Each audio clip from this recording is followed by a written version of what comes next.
You're listening to the Outdoors Channel. Headphones on. Headphones on. Microphone in position. Microphone in position. Decks on. What's what you doing with that thing? Decks on. Tapes on. Tapes on. Volume on. Volume on. It's one small step for man, one giant leap for mankind.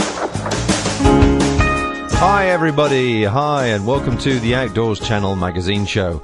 Here you'll find lots of general information about your favourite subject, the outdoors world, be it news, reviews or experiences. We hope to cover the lot in forthcoming shows. Basically, anything you can do in the outdoors, we want to talk about it and share the passion and share the love and inspire others to get out more and enjoy it. There's going to be music on these podcasts, as well as interviews and various bits and bobs, partly to chill out to and partly to give unsigned artists the chance of some exposure via the podcast system. The music is available from the Podcast Music Network and only costs 99 cents a track, 90 of which goes to the artist. So give the music a chance. In a busy world, we tend to skip forward through it, but you never know, you might like it. And we're finishing the show off with some jazz, and our intro track was appropriately called Good Morning by Grant Olney, and he's from a small independent label in Northern California, run out of his parents' garage, like any good small business. Well, first things first, we do have a feedback telephone line for you to leave your comments for us to include in future shows. That will be on the website, but in case you're not online at the moment, the number is 020-8133-9434, 020-8133-9434. And that's the usual UK rate. So, coming up in this show, we have got 3 interviews. We talk to Karrimor. We went to the Harrogate show, which some of you are probably aware. And we speak to Karrimor about their new range of lightweight packs, which are quite interesting. We're also chatting to Buffalo Systems about some of their new products coming for the 2007 series. And initially, we're going to start this show off by talking to Jonathan Cassidy. Now, he at Harrogate had a very small stand, but it was very interesting as he was introducing some ethically sourced, fair-traded outdoor clothing, which had been made in Bolivia, into the UK, and it was obviously his first showing. So it was quite interesting to talk to him. And so the first thing I did was ask Jonathan how it all came about. For the last 10 years or so, I've been working out in South America, leading expeditions, but also working with a lot of NGOs and charities, more specifically in Peru and Bolivia. Working with charities in places like that, you learn a great deal, and obviously, it's a wonderful position to be able to help a lot of, less advantaged communities and parts of the world. But what I found is that working with charities often seems to have a lack of long-term vision. Charities will work with the community, will work with an area when it's the talk of the moment. Sort of South America, if it becomes fashionable. I know it's such a terrible way to put it, but there's a lot of charities will work with it. But then as soon as there's something more pressing in another part of the world, the charity may take their funding away, and that obviously doesn't give much to the long-term sustainability of the projects that they're supporting. So as a result of that, I wanted to see the possibility of actually setting up more of a social enterprise within some of these areas. I've been working in La Paz for the last 3 years with a mountaineering agency and got to know some very, very skilled workers in a shanty town called El Alto, which is right in the outskirts of La Paz. It's actually one of the poorest areas in South America, has a lot of very, very serious issues to do with it, lack of water, overcrowding, typical things that you hear of in third world developing nations. But there's a great deal of skill around there. The workers there are very, very talented. So how did you actually come across the factory, or was it just, did you suggest it to them and they created the factory themselves? To begin with, it was a team of workers that were making this outdoor clothing for the local guides. It was a very, very, sort of a home-based operation, and I approached them to suggest whether they would be interested in expanding it into something a little more sustainable. At the time, they were filling in the gaps between the harvest times, as it were, and so it wasn't something that was completely sustainable. But I explained to them the idea that if they were able to create a larger quantity of things, looking after their staff, paying a fair wage, that would be something that consumers here in the UK and other parts of the so-called developed world may be interested in contributing to. Okay, so the name of the brand is El Alto. That's right. And the end user is directly supporting the factory. Obviously, you're acting as the importer, the middleman sort of thing. That's right. Yeah, I'm the distributor. I buy the items off them per item. It's a very important part again of social enterprise is that the ownership of the factory, of the means of production, if you like, is owned locally. If I were to have just bought up a factory over there and told them to get to work, now what's fair about that? It's very, very important from my point of view that as the organisation grows, they should benefit proportionally from that. So yes, I'm the distributor for the people over there. I obviously give support with design, with the actual what would sell well here in the UK. They make some very, very good quality stuff, but obviously an eye for fashion is not something that's so crucial in the streets of Alto as it may be here in the UK. They're also physically a different shape, aren't they? A lot smaller, yes, basically. Yes. So yes, I mean, these are points which we're working together. We're playing to each other's strengths. They have a great talent, and obviously, the extra support that we're able to give them from here makes for a very, very feasible and viable commercial opportunity. Okay, so is this the first time these products have been in public display, and is it already in the high street, or are you sort of several months down the line now? At the moment, I've approached a number of outdoor retailers, independent retailers here in the UK, for example, Pegler's down in the southeast, up in the Lake District, Cunningham's, Joe Brown in Snowdonia, and a few others. The first consignment of the goods is coming out towards the end of this summer, in the end of August, and so there are a number of stores which have agreed to take it up for this first winter season. This is the first time that I've attended a trade fair to kind of gauge a wider reaction, if you like, just to see how things would develop in future years. But on the whole, the response has been positive. It's been a case of extremes. Some areas say, this is a wonderful idea, I'd like to promote it. Other people say, I'm really sorry, a new name is very, very difficult to promote, so we're afraid we can't help you. So Sure. Okay. Right. Well, in that case, we've talked about the really good ethos behind the whole company and what you've organised and pulled together. Mm-hmm. Just so people can look out for the products in perhaps their local retailer or on the internet. Can you just quickly sort of go through the range here? We've got. Is it headgear and netgear down here first? That's right. Yeah, it's a range of fleece and windproof materials, windproof products, and so we have some sort of snoods, which are the sort of like the scarves, and then some longer snoods which work as hats, fleece hats. These are on microfiber, aren't they? They are. Yeah, that's right. It's a lightweight polyester fleece. Very similar to the microfleece that you can find in the Polartec brands. But it is the lighter version, just so people understand that it's not the thick, heavyweight fleeces we're looking at here. It's a really nice, soft, high quality, lightweight fleece. Yeah. That's right. Yes. Yeah. Exactly.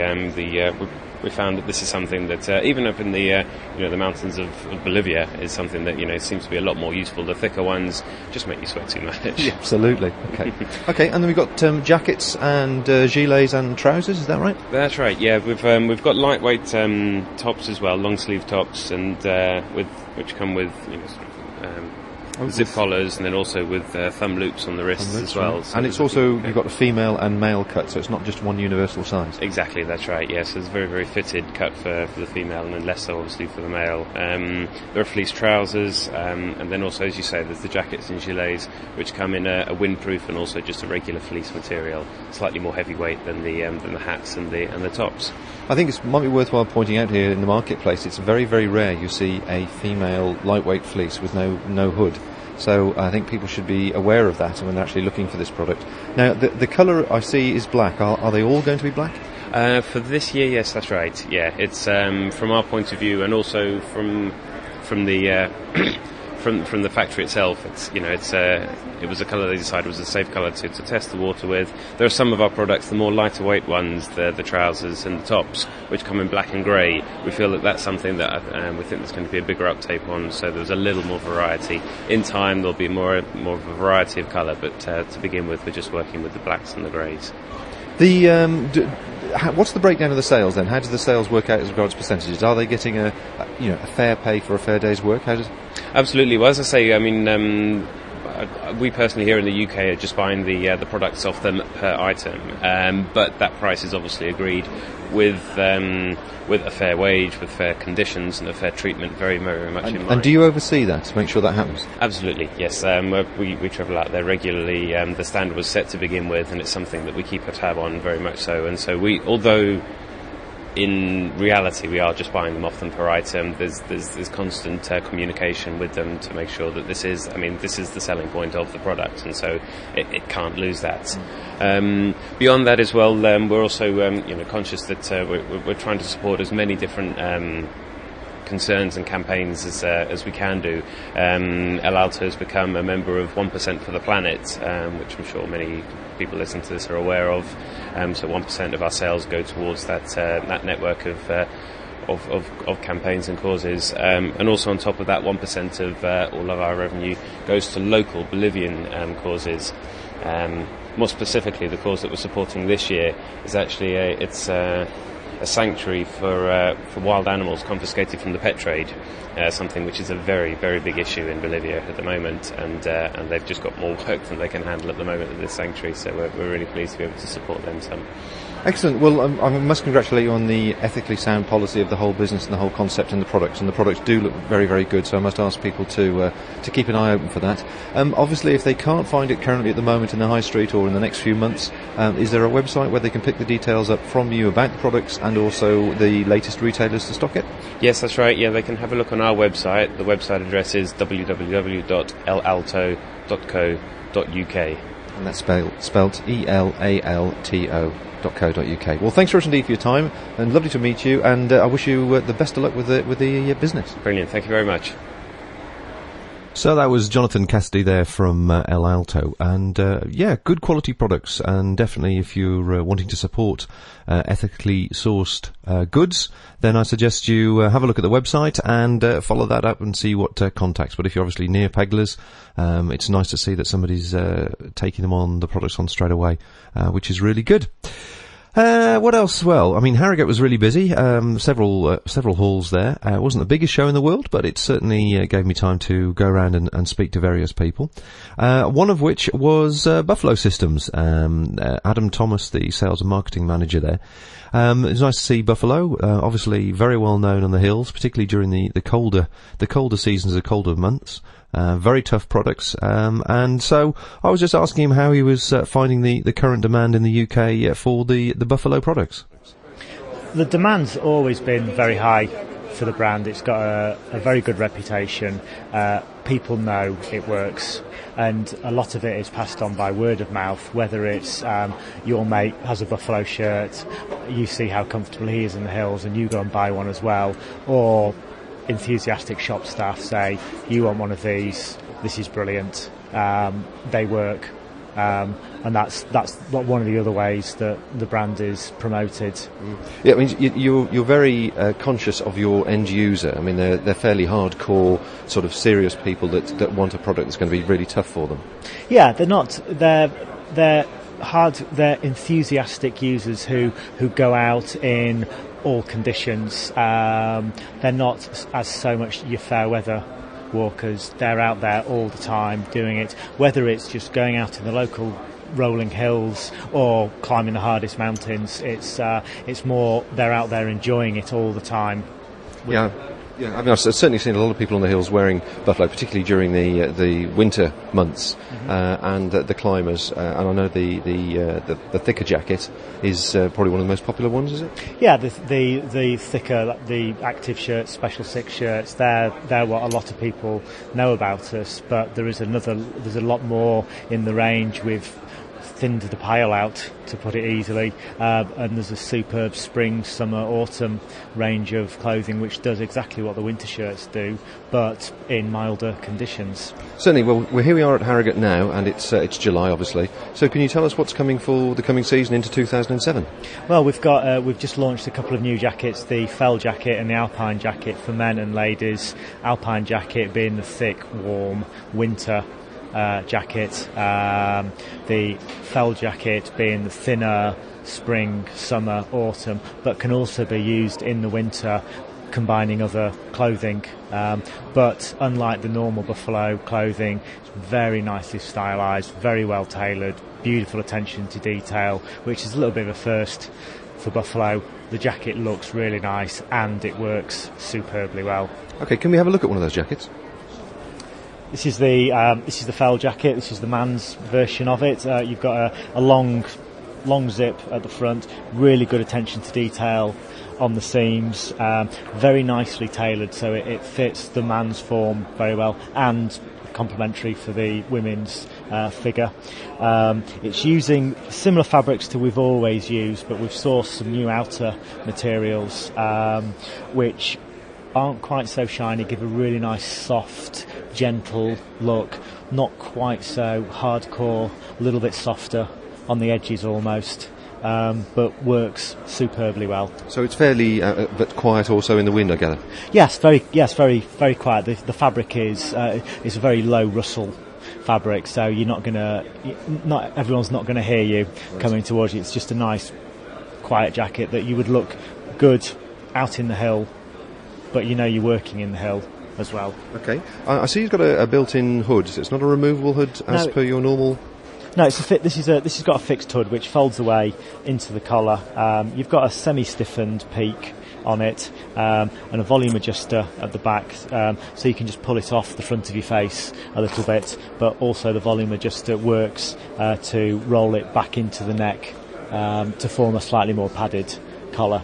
And soft around the neck as well, I see. Very soft around the neck, yeah. There's a double collar on the inside of it. You've got the main collar, then you've got the hood, which will also form a secondary collar for extra comfort when the hood's not on the head being used. Okay, I see there's got the Velcro on the wrist there as wrist adjusters. Yeah, your normal sort of features that you'd expect on most buffalo shirts. You can really tighten it in, cinch it in very tight onto your wrist to keep the foul weather out. When it gets a little bit warmer, open it up a little bit, and you've got a little bit of ventilation to let the warmer air out. But no pit zips from no the pit zips thicker. on this. No, it's this is more of an outer jacket to be worn over a thermal or a thin technical fleece, as opposed to the shirts, which a lot of people know and love, which is more of a primary layer. This is what you wear, lots of ventilation in it. Okay, and what's the DWR on it? It's got a very high DWR that through testing has survived quite a number of bog standard normal washes. No fancy look after your fabric conditioners sort of thing. This is purely in the machine with the Persil or whatever, and it has lasted a long time. Okay, and what's the price point on the high street of this? You're looking at about, for the lightweight one, you're looking at about £120 retail. The slightly heavier weight one, the warmer one, you're looking at about £130. Okay, and colours, what colour range of colours are they coming in? This rather nice blue smoke colour, which is a very good unisex colour, which a lot of people, both men and ladies, are liking, and we also do it in black. And when is it going to be available? Available now. Black is going to be available in September. And that's Adam Thomas from Buffalo Systems. Interesting at the show to certainly see the range of colours for 2007. It looks like we're having a nice change in the outdoors world, and those sort of smoky blues and reds look to be coming soon, as they say. Anyway, now let's see. Karrimor really are a name that everybody will know, and certainly over the years you can never go anywhere in the world without seeing somebody carrying a Karrimor sack. But they've certainly had a change of fortunes in different ways over recent years. And it was nice to see that instantly, at a glance on their stand, things have definitely changed. There's obviously a big colour change once again, and there's also they've taken and redesigned some packs and looking more now towards the lightweight front. So I had a chat with Simon Tams, who's the Karrimor Northern Sales Manager, and he was telling me about the changes. Basically, it's a range that Karrimor and ourselves are very, very excited about. It's a break from tradition. We're normally known for walking, trekking and rambling. We've now gone down the ultra-lightweight way of doing the activities that people seem to be participating in at this particular time. Starting off with the Ether, this is a lightweight alpine pack purely dedicated to the soloist minimalist who's going to be going off to the Alps. So we're looking at 50 litre? Yeah, 50 litre for that guy. And we're using the cutting edge of fabrics, a string dobby on the front, which has a very high strength to weight ratio. Obviously the Dyneema on the side, the ripstop Dyneema, which we all know is as strong as, if not stronger than steel. The important thing about these packs is the day pack, that the top flap does actually remove to form a bum bag. Also, it can be completely stripped down in terms of the waist belt being removed and the full-on back system. The full weight would be 1,525 grams, and that can be stripped down to 725, so in effect nearly halving the weight of the actual pack. Okay, well let's just look at that pack for a moment if we may. I see you've got, is that a Velcro strap there on the side? Yeah, at the bottom? The Velcro strap, when the pack's actually stripped down, obviously the stability is compromised slightly. We've overcome this by incorporating a webbing strap which folds into the ski slot, which can be then removed to form a basic waist belt.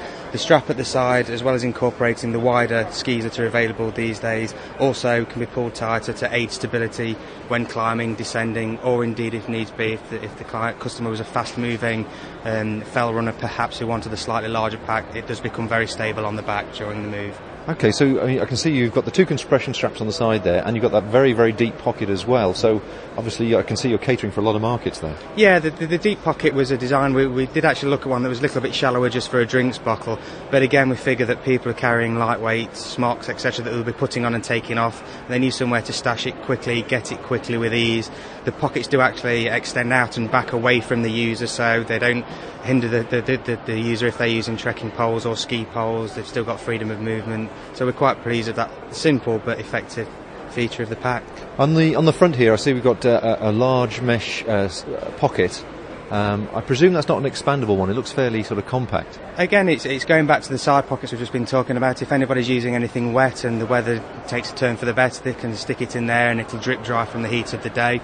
Also, again, the mesh keeps the weight down rather than having an abrasion-resistant panel on the front. All the shock cords as well are Dyneema, and they're also reflective. So again, any dark unlit roads are going to be seen by headlights, torches, or anything along those lines. And there is still the facility to keep an ice axe or a pair of ice axes or trekking poles on the outside comfortably as well. So finally, looking at the actual back frame and the supporting straps, I see they're sort of ribbed in some way, moulded. Is that sort of fixed or removable? The actual back system itself is fixed. Just to go back to, we can actually remove the waist belt and the actual internals of the back system. It's actually a closed cell foam, the back system, so it doesn't absorb any moisture in terms of perspiration, but obviously dries out very quick on the face scrim that we have on there. It goes back to the carrier mat days where we used to do mats to sleep on. It's a similar format, very, very lightweight, but very, very hard wearing and robust. It's a very attractive looking pack. Coming down to the next size down, is this one? Yeah, this is the Vapor 45. This is a 45 litre rucksack, which is aimed at not so much the climber alpiniste kind of person, but somebody who wants to move for 3 or 4 days, either hut to hut, or maybe with one of the new ultralight ranges of tents and sleeping bags that are available on the market at the moment. There's enough weight, enough size in there to cater for one person for a good 3 or 4 days. And again, this particular product can be stripped down as the ether above. The weight side of this is 1,245 grams normal and 760 stripped.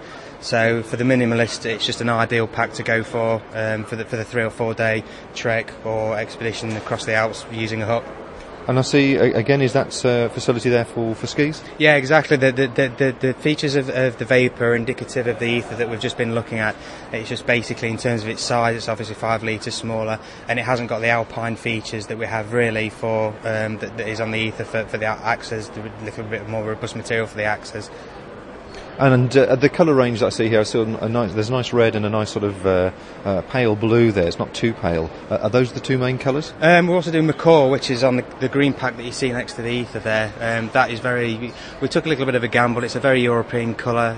It's liked by a lot of people, maybe not liked by some people, but I'm sure it'll grow on them. Excellent. Do you want to tell us a bit more about this pack? Absolutely. This is the guy that's just won the Innovation Award in Germany. This is the Vapor 30, 2 back sizes, regular and tall. Also a ladies version, which I can point out is the same for the Vapor 45. Again, it's a detuned version of the Vapor 45 in terms of the fact that the whole back system is fixed. You can't strip this pack down. But even at full weight, it's only 625 grams, so it's still the lightest one, even with everything on it. Dyneema on the side again, the string dobby on the front, and we have shock cord on the top for, again, stash of emergency equipment. You do lose the sort of stability of the side compression that we've had on the other two products, but given the fact it's only a 30 litre pack, it is torsionally correct in terms of its fit. We feel that it was an unnecessary weight, as the weight inside would theoretically be lighter with 30 litres only being used. And again, this is more geared towards a weekend person or couple who are maybe staying in a hostel, or again using very lightweight 2-person tent which they can split. Yeah, it's a very tailored pack. It goes in quite nicely at the bottom there, and it obviously contains a fair amount of capacity at the top. But it's got a nice sort of reverse teardrop shape to it. Again, this is a design fact. We've made them torsionally correct as we do on our Alpine pack. So if anybody did deem this necessary that they would like to use it as a scrambling pack, they've got freedom of movement to reach behind them, below them, and at the side of them without being impeded by side pockets or a bulbous part of the pack around the lumbar position of the back. You were saying a few minutes ago that the rest of the range in Karrimor and the names that people know has changed quite dramatically in the last 12 months. Do you want to just give us a brief overview of what's happened? Yeah, absolutely. If I can go to the Jaguar first of all. Sure, let's go over there. Jaguar has been pretty synonymous with Karrimor ever since the SA system, the self-adjust system, was launched in the mid to late 80s. This is now the next progression. It's called the SA2 system, which is a 3-point fit system which gives the user an absolutely spot-on fit regardless of back length or user height. It's actually adjustable on the move, one of the very few, if not the only adjustable harness on the move. The main thing for the Jaguar, which we've done for this design season, is we've shaved 730 grams off the weight, which brings it in at under 3 kilograms, which for a 95 litre sack is very competitive at the moment.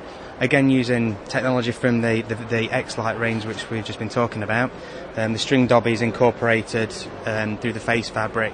Again, very light strength to weight ratio, and this has been predominantly the major weight saving. Also, the 2 aluminium bars which produce the runners for the back system to move are actually now hollow. So there's 3 holes which run down the centre of the spine, giving a lot lighter weight aluminium bar. Okay, are the side pockets there on the waist straps new? No, they are for this particular model. Yeah, the side pockets also incorporate the innards of the SA2 system, which we have a little feature called iliac fins. Now, these fins are actually tailored and reinforced to shape the user's hip, so therefore they're putting the weight across and down on the user's hip to eliminate any fatigue that might be incorporated on the user taking any weight on the shoulders. And it's a 2-pocket system there with the lower pocket. Is it split inside the sack, or is it removable? No, absolutely. We've made it split so you can have a bottom compartment and the top compartment. It's separated by a draw cord bivvy, which can be removed to one side if you wanted to incorporate a single pocketed rucksack, or indeed separate any wet or damp kit from dry kit on the top compartment.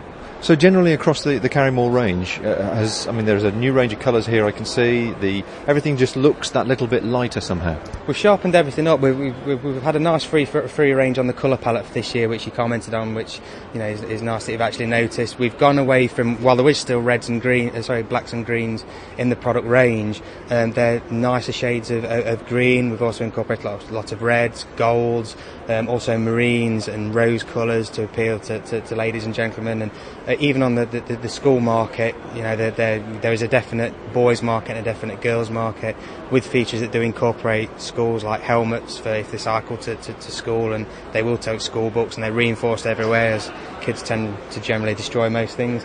But yeah, we've been quite pleased with how the colours have turned out, and the general reception on day one of the show is the fact that people are liking it as well. Excellent. Well, I wish you well with the range. When were you going to see these on the high street? A majority of them will be making an appearance in February 2007. February 2007 then, and as you can see, there seems to be a lot more attention being paid to the design of these products. And it was good to see a new range of colours coming, which are a bit more contemporary, and also people are paying more attention to the weight of these things, and that's definitely coming through. So hopefully we'll see the benefits of those in 2007. So that pretty well brings this show up to a close. I'm going to finish with a piece of jazz just to help you chill out for the drive back home, or if you're lying in your tent at the moment listening to this, or perhaps listening in the office and just want to just relax for a moment. And this piece of music is by Robert Stein, and the track's called Never Say Goodbye.